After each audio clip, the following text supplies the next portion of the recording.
నా పేరు మారేళ్ళ బంగారు బాబు అండి. పొగాకు వేలం కేంద్రం రెండు ఒంగోలు వేలం కేంద్రం 2.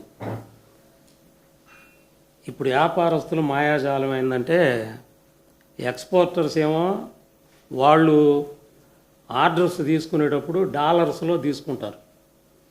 ఇప్పుడు డాలర్ రేటు 97 రూపాయలు ఉంది. వాళ్ళకి వచ్చిన నష్టం ఏమీ లేదు కదా, డబ్బులు ఎక్కువ వస్తున్నాయి. వాళ్ళు రైతులను మోసం చేస్తున్నారు. అదేమంటే మాకు ఎక్స్పోర్ట్ ఆర్డర్స్ లేవయ్యా అంటున్నారు. లేకుండా వాళ్ళు ఇండియన్ 142 మిలియన్లకి ఇండియన్ ఇచ్చారు. టొబాకో బోర్డు ఆథరైజ్ చేసింది. కనీసం ఆ 142 మిలియన్లైనా గిట్టుబాటు ధర కొంటే తక్కింది స్వతంత్రంలో వేసుకుంటాము, ఏదో ఒకటి చేసుకుంటాం. ముందు ఆ 142 మిలియన్లన్నా గిట్టుబాటు ధర లాస్ట్ ఇయర్ ఏ ధర వచ్చిందో, మన ప్రభుత్వంలో ఉన్నప్పుడు ఏ ధర వచ్చిందో ఆ ధరలకి ఇస్తే చాలు. మంచి ధరలు వస్తాయి, రైతులు బాగుపడతారు.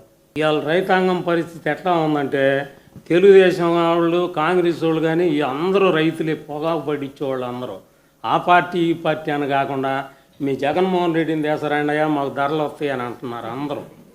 ఎక్కడ పట్టినా ఇదే గోల.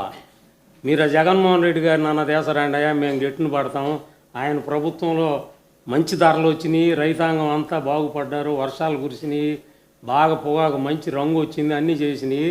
ఇప్పుడు చంద్రబాబు వచ్చాడు, వానలు పోయినాయి, అన్నీ పోయినాయి, పండించిన పంటకి ఏ పంటకి గిట్టుబాటు ధర లేదు అని చెప్తా ఉన్నారు అందరూ.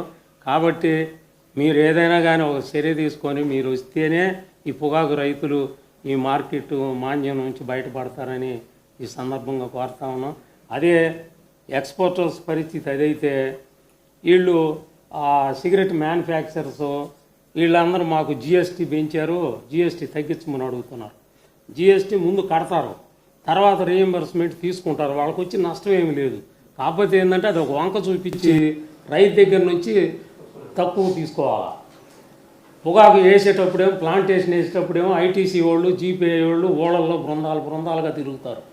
తిరిగి బ్యారెల్ దగ్గరకు వచ్చి మీరు ఎక్కువ వేయండి, ఈ సంవత్సరం బాగుంటుంది, మార్కెట్ బ్రహ్మాండంగా ఉంటుంది, ఇతర దేశాల్లో తక్కువ పండింది పొగాకు అని చెప్తారు, వేపిస్తారు. అదే వర్షాలు లేక నీళ్లు కట్టాల్సిన పరిస్థితి వచ్చే మేము కావాలంటే మేము పైపులు కూడా ఇస్తాము, మీరు నీళ్లు కట్టుకోండి, బాగా బ్రహ్మాండంగా పండించుకోండి అని చెబుతారు. తర్వాత ఏలాం కేంద్రాల్లో పొగాకు తీసుకొస్తే ఇది తెల్లంగా ఉంది, ఇది నల్లంగా ఉందని వంక పెట్టి తక్కువ రేటుకి అందరూ సిండికేట్ అయ్యి, అది ఏలంగా లేదు అసలు. మొత్తం సిండికేట్ అయ్యి వాడు ఇష్టం వచ్చినట్టు దోపిడీ చేస్తున్నారు రైతుని.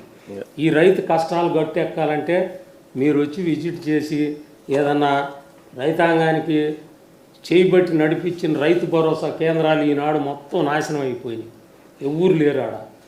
అదే యూరియా బస్తా కావాలన్నా కూడా చెప్పులు కీలయంలో పెట్టుకొని తీసుకుంటున్నారు కొన్నిసార్లు. మన ప్రభుత్వంలో మా రైతు ముంగిటికే తీసుకెళ్ళి అందించింది మా రైతు భరోసా కేంద్రాల ద్వారా. అలాంటి మంచి పరిపాలన వదులుకొని మా చెప్పుతోటి మేమే కొట్టుకుంటున్నామయ్యా, మీరు జగన్మోహన్ రెడ్డిని ఎట్టన్నా బతిలాడుకొని తీసరండి అని రాత్రి వచ్చేటప్పుడు కూడా మాకు చెప్పారు. మీరు బతిలాడన్నయ్యా ఎట్టొకటి తీసరండి, రేటు వచ్చిందని. ఇది సార్ మేము చెప్పదనుకున్నది.